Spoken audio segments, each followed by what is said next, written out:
एक जमाने की बात है। एक पुरसुकून गांव था जो घने जंगलों और ऊंची पहाड़ियों से घिरा हुआ था। उस गांव में अरमान नाम का एक लड़का रहता था। अरमान बाकी बच्चों की तरह सिर्फ खेलने में दिलचस्पी नहीं रखता था, बल्कि उसे नई चीजें तलाश करना और राजों को जानना बहुत पसंद था। एक शाम वो गांव के किनारे पर मौजूद एक पुराने बरगद के दरख्त के पास जा रहा था कि अचानक उसने जमीन में एक हल्की सी सुनहरी रोशनी देखी। वो हैरान हो गया। वो आहिस्ता से झुका और अंदर देखा तो वहां एक छोटा सा लकड़ी का संदूक पड़ा था। संदूक बहुत पुराना था और उस पर अजीबो गरीब निशान बने हुए थे।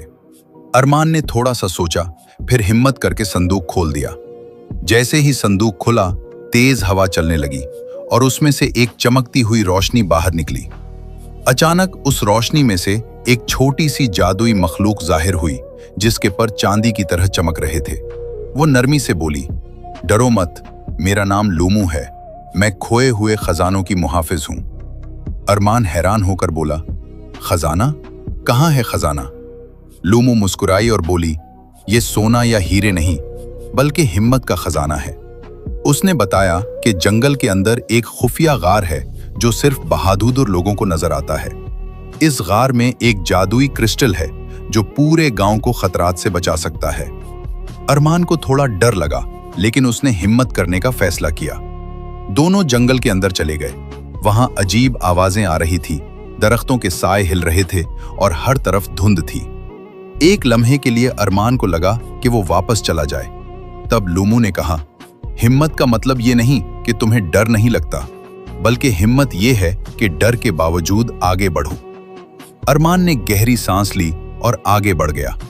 अचानक धुंध हट गई और उनके सामने एक चमकती हुई गार नजर आई। गार के अंदर एक नीला चमकता हुआ क्रिस्टल रखा था। जैसे ही अरमान ने उसे छुआ, वो हवा में उठा और आहिस्ता से उसके हाथों में आ गया। लूमू खुश होकर बोली, तुम कामयाब हो गए। उस दिन के बाद वो क्रिस्टल गांव को तूफानों और खतरात से बचाने लगा। लेकिन गांव वालों को कभी पता नहीं चला कि ये खजाना किसने पाया। सिर्फ अरमान और लूमू इस राज को जानते थे। और कभी-कभी रात के वक्त जंगल के ऊपर एक हल्की सी चांदी जैसी रोशनी उड़ती हुई नजर आती थी। वो हिम्मत की रोशनी थी।